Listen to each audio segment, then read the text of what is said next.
India has many hidden stories within her lands.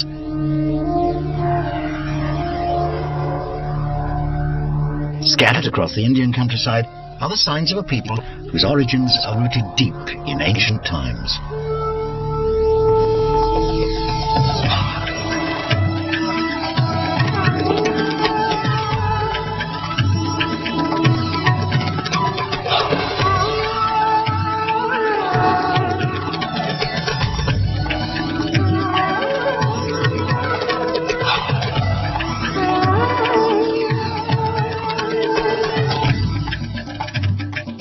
From the beginning, the history of India has been shaped by its geography. The Indian peninsula is a huge landmass with strong natural defences. In the north, the east and the west, there are great mountain ranges. In the centre is the wild Deccan Plateau. It is to the north of this, in the fertile plains of the Indus and the Ganges, that we find the heart of ancient Indian civilization. Here, we find the earliest evidence of a nation thousands of years old. Indian civilization is one of the oldest in the world. We know this for a fact that the ancient Indians were highly proficient in all fields of literature. Despite this fact, there is no rational explanation for the total lack of historical sense. Nobody ever thought of leaving anything for history. Whatever information that we can gather is basically in the forms of sacred books, which are part sacred and part social comment on the time. It's a useful and interesting look at India to see how things can happen in a different way. For example, in the early period, in the Bronze Age civilizations, you can see a very different model to development of states to that which we know from Mesopotamia and Egypt. What people always say about India is that it's got this amazing ability to absorb external influences, foreign influences, and turn them into something uniquely Indian. Up until the 1920s, archaeologists thought that the story of India began around 1500 BC, with the arrival of invaders from Central Asia, known as Aryans. But in 1922, archaeologists began to make some amazing discoveries in the valley of the river Indus. Over 100 sites have now been identified, with Mohenjo-daro and Harappa the most famous. Mohenjo-daro and Harappa are essentially signposts with which we say this is where our history begins. Before they were discovered, people believed that the dawn of civilization in India started off the Aryans. And of course that was a convenient place to begin it off because the Aryans were probably from Europe. So it was reassuring for Englishmen and Germans who were working with linguistic studies to feel this common ethnic and linguistic affinity between what were at one time the great civilizations. What archaeologists have discovered today is that really Mohenjo-daro and Harappa are just the tip of the iceberg. There are so many urban sites all the way from Afghanistan into the Gangetic Plain. The people of this ancient civilization are known as the Harappan or Indus Valley civilization. By whatever name, they lived a sophisticated life. They were farmers who could breed cattle, goats, camels, pigs and elephants. They grew wheat, barley and cotton. They were skilled in metalwork and jewellery making, and they knew how to trade. At the heart of the port of Lothal was a magnificent dock. Here, cargo ships were loaded with Indus Valley products. Merchants would then sail to the Arabian Sea to trade with the peoples of Mesopotamia.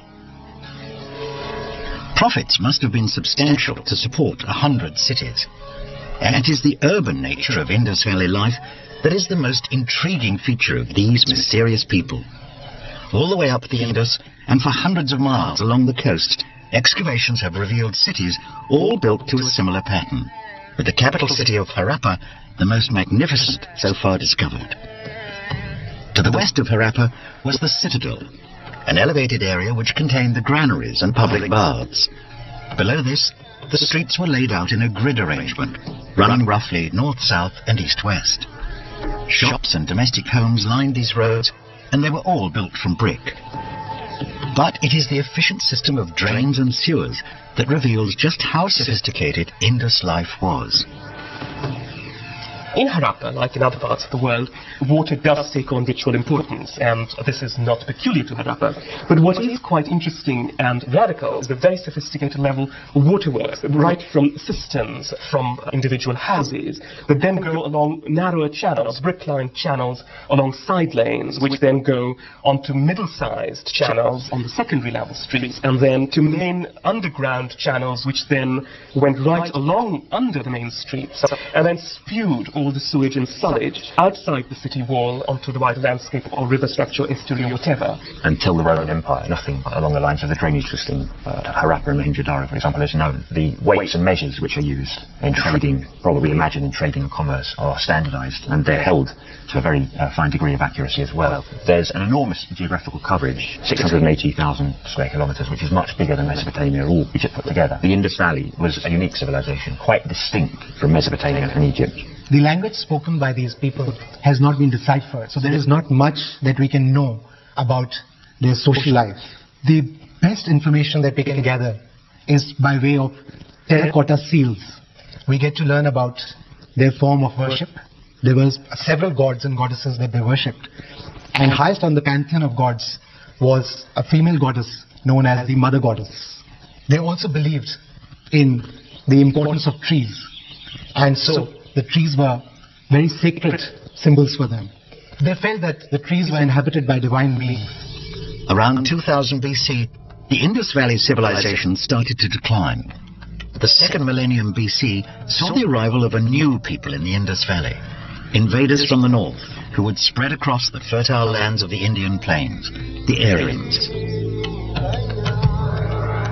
These were tribal herdsmen, a race of nomadic warriors. The Aryans may or may not have been responsible for the demise of the Indus Valley people.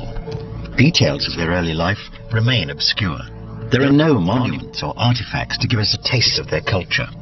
But we do know that Aryan society was divided into three social classes: farmers, nobles, and priests. The priests were the holy men responsible for rituals such as animal sacrifice, which were the lifeblood of Vedic culture. These priests were also the curators of the religion of the people, bards of the beliefs and practices of India. This literature would eventually be written down as the Vedas. These Vedas are in the form of several books, and less than a historical account.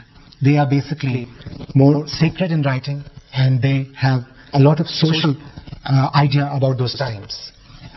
The Rig Veda, that is one particular book from the Vedas, is considered to be the oldest book in the world. And this gives us an insight into the life of the people.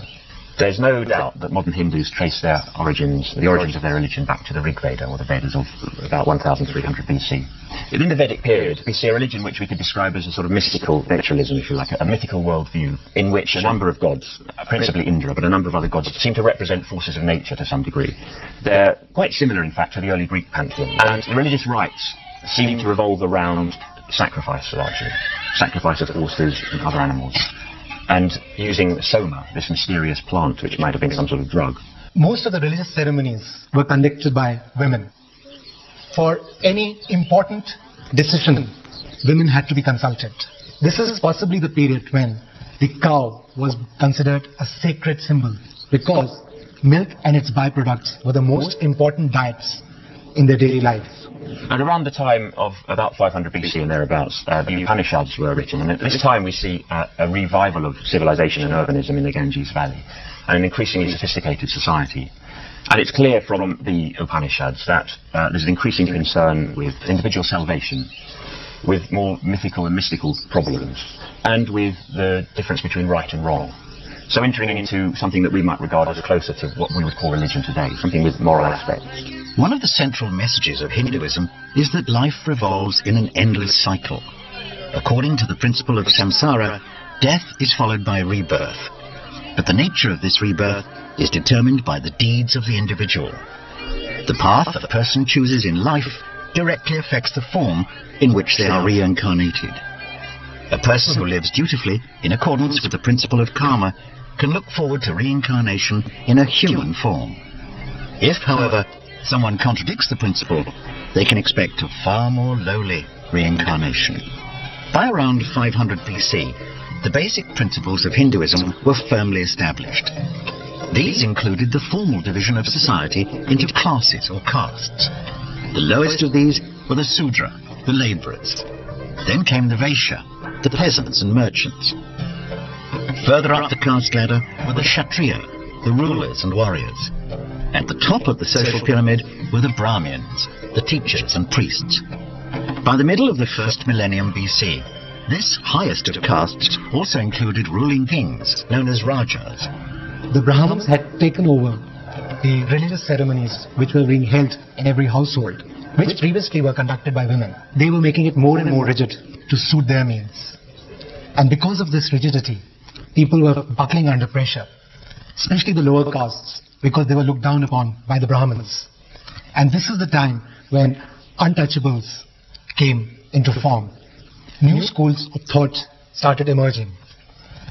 And this is the period when Jainism and Buddhism came into form to break away from the rigidity of Hinduism. India was now emerging as a recognizable nation of 16 autonomous states. In the 4th century, one of these, which Chandragupta would found as the Mauryan Empire, emerged as the dominant force. By 325 BC, the new king, Chandragupta Maurya, became the ruler of the state of Magadha. He soon proved himself an outstanding warrior. By 300 BC, he had conquered the valleys of the Indus and the Ganges, and taken over the empire of Alexander the Great. The son and grandson of Chandragupta also proved to be great military leaders. By 262 BC, the Mauryan king Ashoka controlled almost the whole Indian peninsula. This was a large empire, and the Mauryans needed to maintain a tight control within its boundaries. A Greek observer described how an enormous army of 700,000 men policed the empire, and the Mauryan leaders were not afraid to use this army. However, the Mauryan age is better remembered for its wealth and culture. The sumptuous life of the imperial court was later recalled in some of the finest images of Indian art. The skills of the jeweller and the goldsmith were very much in demand. The age-old Indian love of exotic fabrics can also be seen. The Mauryan Empire is crucial and it's a fundamental period in Indian history. It's the first civilized period for which we have historical evidence, we have writing. And it's also because of Ashoka, one of the third ruler of the Mauryan Empire, and the edicts, stone edicts that he wrote, which survive all over India today. And we also have a Greek ambassador who was actually present at the Mauryan court at Pataliputra, which was a capital in modern Patna in Bihar. Archaeological evidence has borne out some of the descriptions he gives us. It's quite likely that Pataliputra was the largest city in the world at that time. The fact that Buddhism was postulating a moral code which was irrespective of any class, caste or gender barriers was in effect the basis of its popularity. While there would have been Hindu orthodoxy, this would have been, of course, restricted to the upper castes, whereas the common populace would have probably en masse converted to Buddhism, in that this was a religion that gave them a major cultural underpinning. Until, of course, Buddhism becomes a state religion under Emperor Ashoka. Ashoka Maurya actually converts to Buddhism after most horrific battles on the plains of Kalinga, where he's deeply moved by human suffering at large. With the conversion of Buddhism as a state religion, it obviously traversed the barriers of certainly notions of the priestly class and the common populace, and therefore it had a much, much greater appeal, as indeed we see in all the Buddhist monuments that survive down to the present day are in fact initial edifices that were re-erected to some extent by Emperor Ashoka. The Buddha himself took many of the ideas already formed by Hindu thought, Vedic thought, most important of which would be reincarnation and karma, responsibility for one's actions. So they have a very similar root. The most important of the four noble truths. Life is suffering. He saw suffering around him. The second noble truth is that all suffering comes from ignorance and from desire. The third noble truth is that there is a way out of that, which is nirvana, salvation, if you like, from this eternal cycle of suffering. And that the road to nirvana is the eightfold way, a path which he specified of right behavior, right thought, right meditation, right speech, right actions. So those beliefs, the Four Noble Truths and the beliefs that are associated with them, are distinct to Buddhism. The embracing of Buddhist principles by King Ashoka led to a 30-year period of wise rule throughout his empire. Physical reminders of this remain today. Across the subcontinent, he ordered inscriptions to be carved in stone. Known as Ashoka's edicts, these were intended to be a permanent record of the emperor's enlightened thoughts and beliefs. From the 2nd century BC onwards, Buddhists had begun to carve artificial caves out of a steep hill near the city of Ajanta. The overall result was some 29 caves, of which the 19th may be the finest. Here, surrounded by the living rock, is a super mound. These were originally simple structures intended to house the holy relics of the Buddha.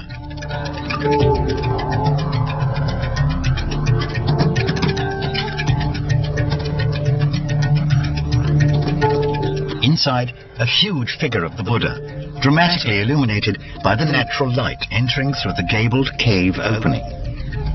It is easy to imagine the reaction of 19th century Europeans when they first discovered caves like this. There are few man-made creations as spiritually moving as this labour of faith. Sculpture is not the only art form visible at Ajanta. From 200 AD until 650 AD, the cave walls were covered with mural paintings. Fresco work widely believed to be the greatest achievement of Indian visual art. These are extremely important works for a host of reasons. They are the earliest surviving murals or examples of painting in the Indian tradition, and in themselves are therefore extremely important and valuable as archaeological evidence. What is extremely important about these in terms of their message is that they in fact illustrate the various former lives of the Buddha before he actually became the Buddha, which is to say, all the pre-Buddha states before he was actually enlightened and became the enlightened Buddha. He was born as a prince, and all of his pre-Buddha states are essentially shown as somewhat royal depictions, the depiction of a prince adorned with all the state regalia, all the jewelry. You tend to see his elongated earlobes, which obviously held heavy royal earrings. The whole corpus of the pre-Buddha states, when he's still a prince, he's just at the verge of reaching enlightenment, he's at that transition. The Mauryan age that inspired the Ajanta cave painters is the first of 3 great ages of Indian civilization.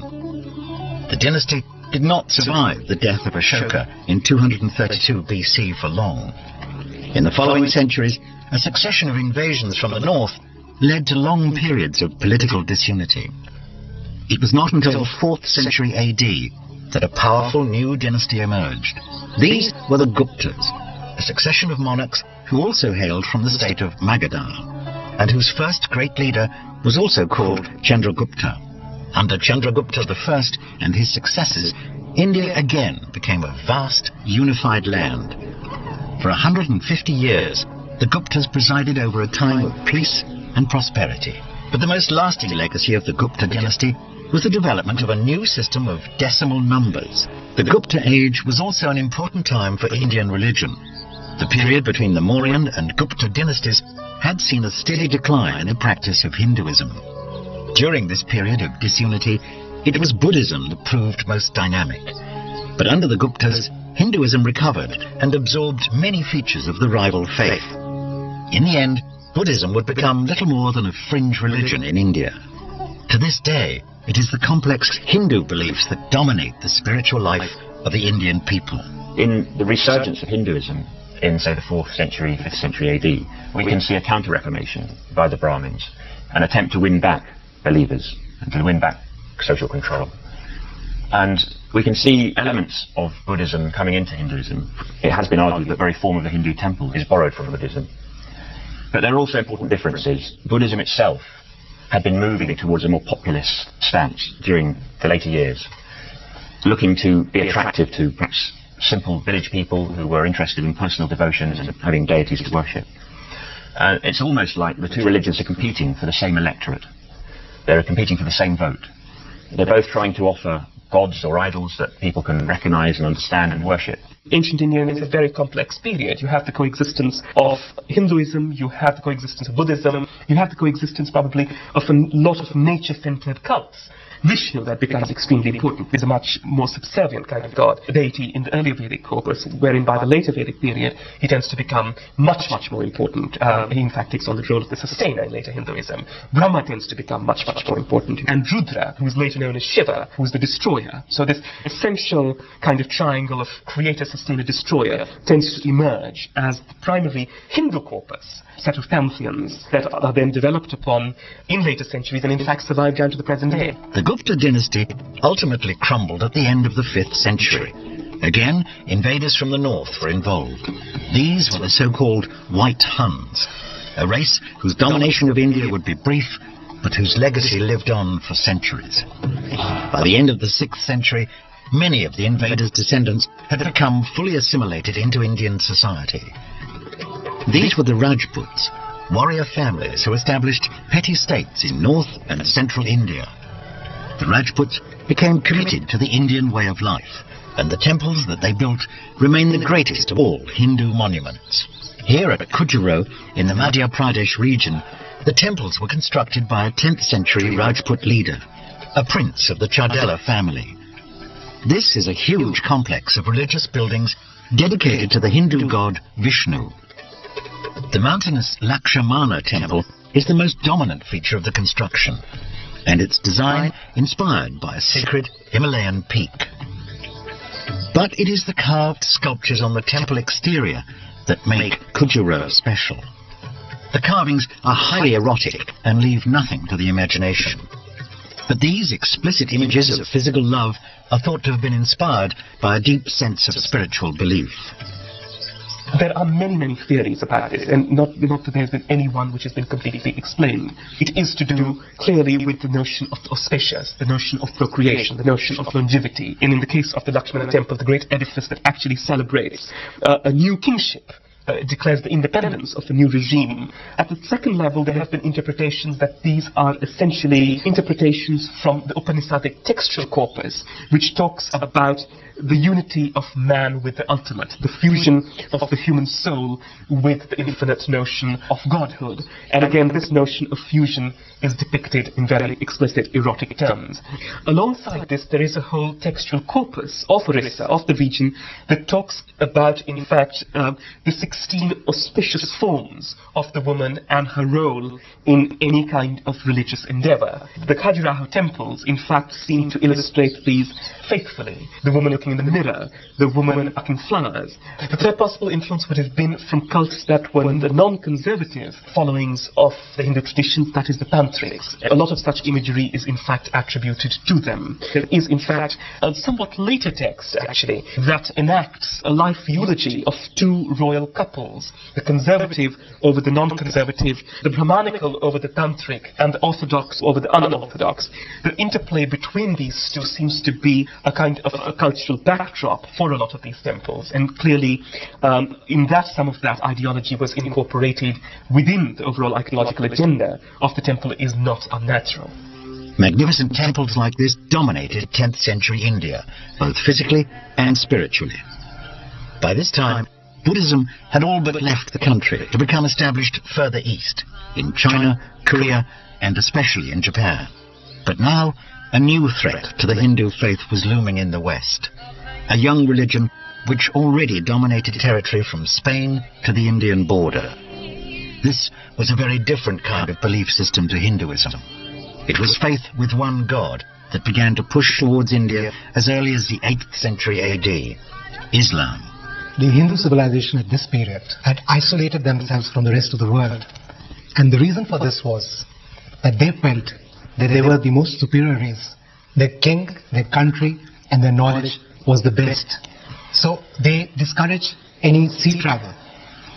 And this was one reason that their defense from sea was very poor. Sometime in the early 8th century, the first invasion of India took place by the Muslim world. This was basically out of an extremely insignificant incident. An Arab ship leaving the coast of Sri Lanka and carrying goods and widows of tradesmen who had died in Sri Lanka was attacked by Indian pirates on the Arabian Sea. The governor of Iraq sent a letter of protest to the then ruler of Sindh for returning the goods and the women. Since the Indian ruler had no control over the sea pirates, he regretted his inability. The governor of Iraq saw this as an opportunity to strike, and this led to the first Muslim invasion of India. By the beginning of the second millennium, Arab invaders had settled in the Indian territories of Sindh and Balochistan.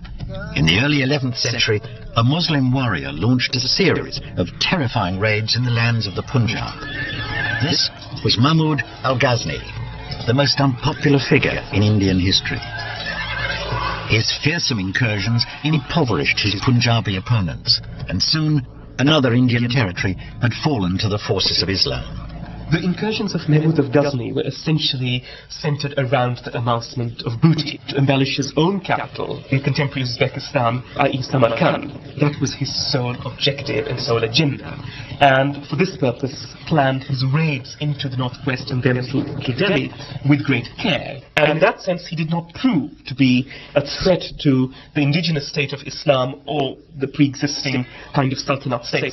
The Muslims that were here were a very diverse group of people. They had to be coalesced themselves into a kind of unity where Islam and being a Muslim in daily life meant something to them. The practitioners of Islam came in a variety of hues, a variety of interpretations of Islam present in North India itself. Now when they were faced with the Hindus, now here that's motley crowd as well.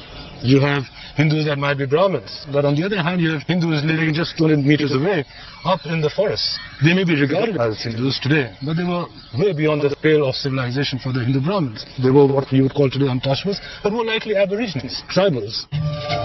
But it was not until 1186 AD that Islam arrived in the Indian heartland.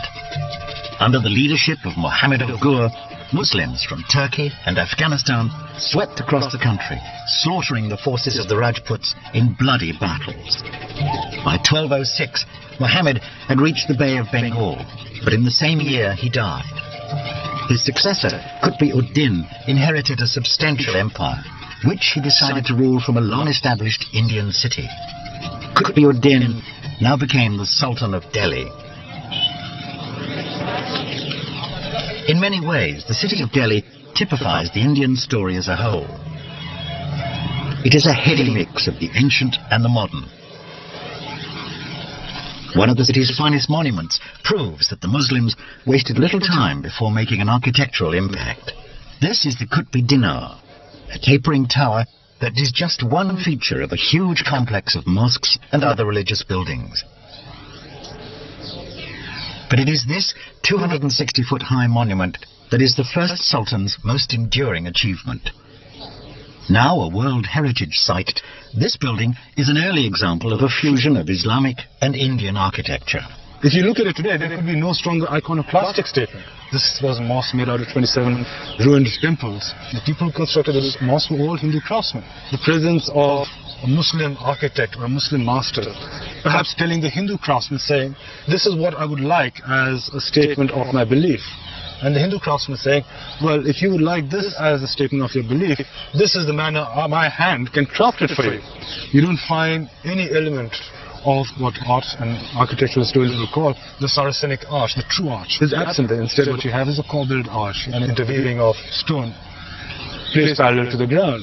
Now, this was a tradition of construction which was popular in the local neighborhood. This mosque was then destroyed by Muslims. So Qutb-ud-Din made the mosque, his successor renovated it. About 80 years down the road, another sultan came and he thought this mosque was not quite good enough. He renovated it once again.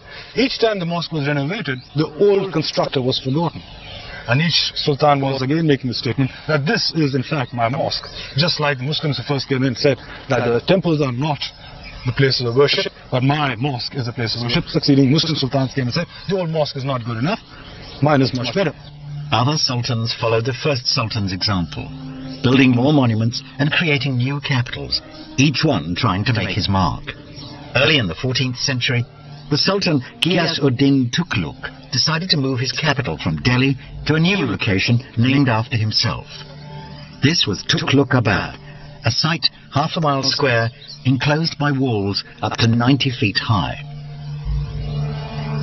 The moments of political stability that occurred in the medieval period occurred at times when the Hindu Raja, the Rana, and the Malik, or the Muslim Amir, the Muslim commander, combined. The technical superiority or the theoretical superiority, seniority, military worth of one would not be challenged by the other. This was mutually acceptable.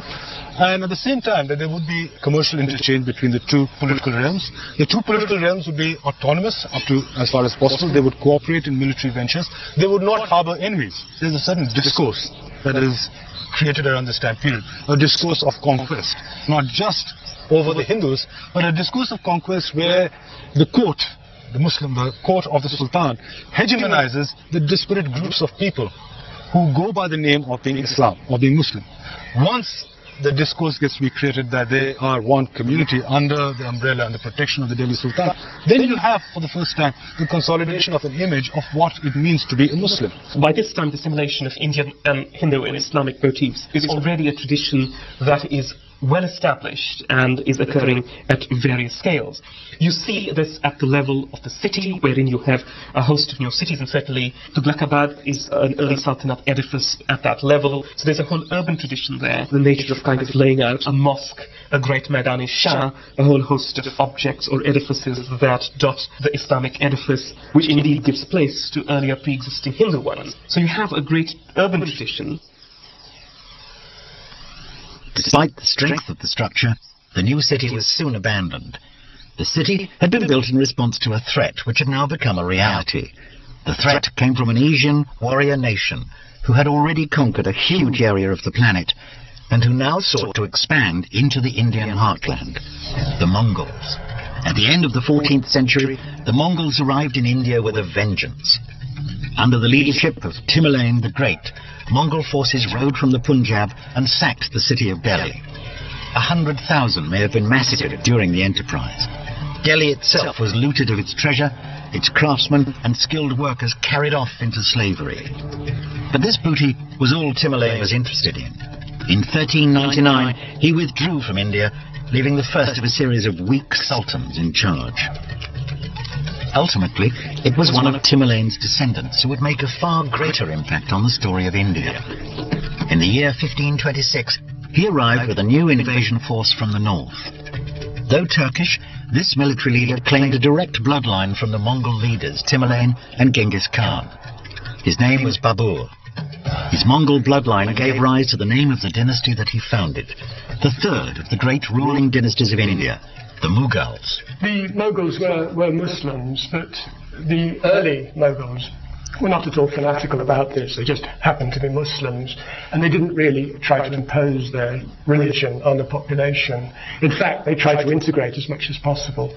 The great Mughal Emperor Akbar, in fact, took wives from Hindu chiefs, and the children were then Muslim, but the idea was to integrate with the existing population. It's only with the Mughal Emperor Aurangzeb in the late 17th century that we find less toleration of other religions in India. The problem with the Mughal Empire was it never managed to unify the whole of India, and there were always continuing wars on the frontiers. The other problem under the Mughals, whenever a Mughal emperor died, there was a war of succession, and usually the most powerful son was the one who managed to gain power in the end and then try to re-establish the rule. The Mughals are the culmination, I think, of India's greatness. It's a strange thing that it was an Islamic dynasty and India's really predominantly a Hindu country. But this is one of the things of India. It's never simple. The Mughals did more in terms of organisation and control of a large amount of Indian territory and the generation of enormous tax revenues to create a massive standing army and a very sophisticated civilization than anybody. Akbar himself, the third Mughal emperor, instituted massive tax reforms, land reforms, to make sure that his state was able to collect tax. And he used that money to build the Mughal Empire into what it became. The great Mughal was known around the world. Elizabethan England and Europe, widely respected as probably the wealthiest ruler anywhere on the surface of the planet. The Mughal Empire lasted until 1857. During that time, the territory under their control expanded to include virtually all of the Indian peninsula. Mughal rulers, such as the great Akbar, were not only brilliant commanders, but wise and generous rulers, like the Mauryans and the Guptas of the ancient past. Akbar especially encouraged a tolerant and fair system of government in his kingdom. The farmers in India, they responded very quickly to the demand for products outside, and particularly cotton. They also began to grow new crops which came in, originally brought by the Portuguese, and crops often seen as being very typically Indian, like chili. India was a land with massive population of artisans, particularly the handloom weavers, who were found all around the port cities of India, producing cotton cloth and other textiles such as silk. There was a very big transport trade in India, and this involved largely the carrying of goods on the backs of animals, particularly bullocks. The peasantry were very responsive to the needs of the market. This was a culture that fused many different influences. In painting, the Mughal emperors sponsored artists to paint manuscripts depicting their own achievements. Images like these reveal the influence of old Persian art, but their sheer sense of realism has led many to detect the influence of the distant West.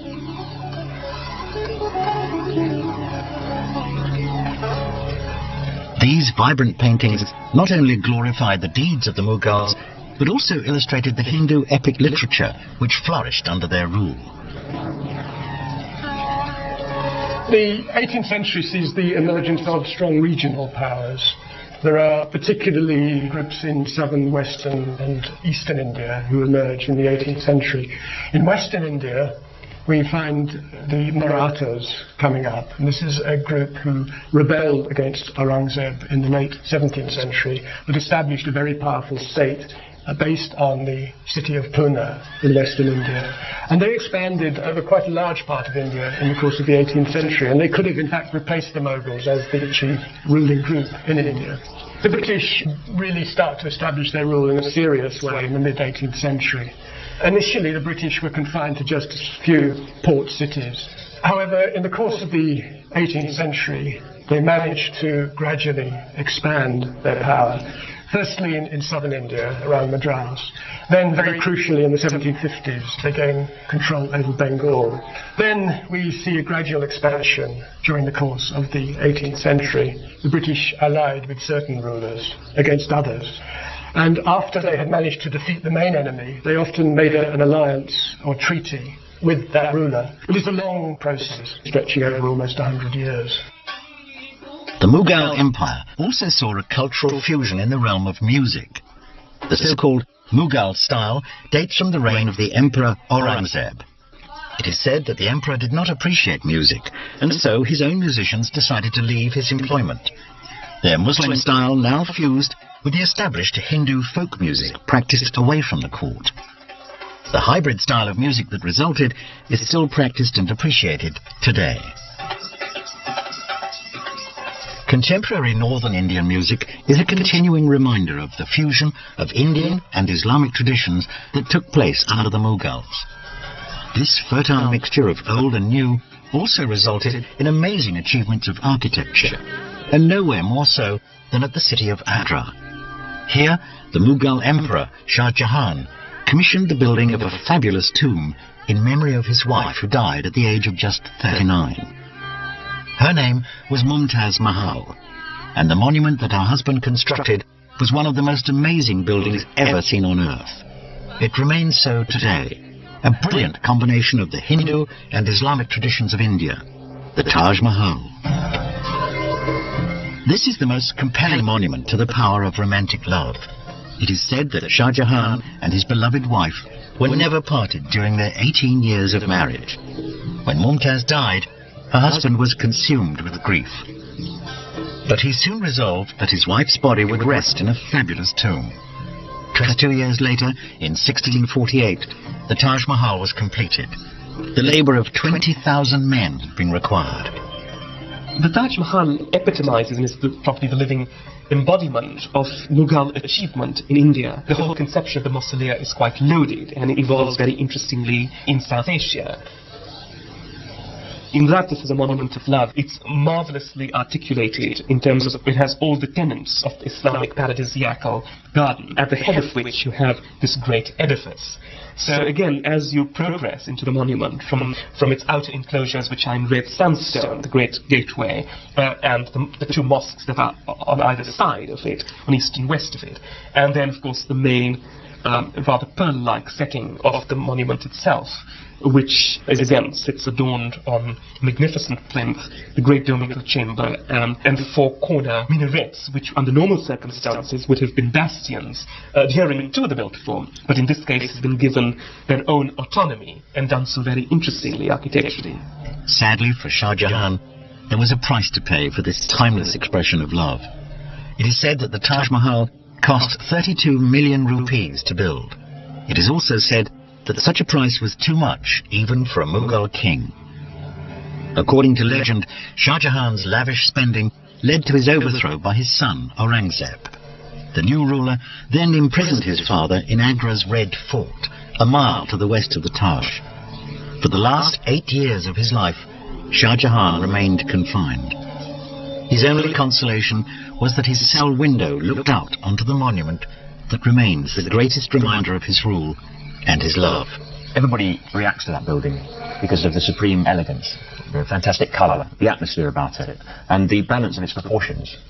You don't need to understand it to realise that it's a very beautiful building. It's the culmination, in many ways, of more than a century of Mughal architecture in India, and especially the mausoleum. I think you could argue that by the time of Shah Jahan, who was deeply interested in architecture, we can see a completely new style. It's a new style, it's a fusion of the different traditions into one distinctive style, which really means that it's no longer important to try and separate out the Hindu elements or the Islamic elements, because it's become something on its own. It's become the Mughal style. And I think that the Taj Mahal really is the culmination of that process. It's the greatest monument, and it really is the monument in which the two styles are fused together to almost perfection. It evolves out of traditions that are very indigenous to South Asian Islam, that of the mausolea and that of the pleasure garden, that are articulated in very South Asian terms. But more than that, it tends to become a pan-South Asian Islamic symbol of the time, of the 17th century, which in fact puts it at par with the Safavids in Iran and the Ottomans in Turkey. It tends to take on that great metropolitan kind of iconology of the survival and progress of Islam in India, interestingly on indigenous terms. The Taj Mahal has outlived not only its creator, but also the Mughal dynasty, which began its decline 100 years later. India's earlier landmarks, such as the sophisticated cities of Harappa and Mohenjo-Daro, survived for 4,000 years hidden beneath the surface. No doubt, over time, India will yield up more of her lost treasures, each one with a story to tell.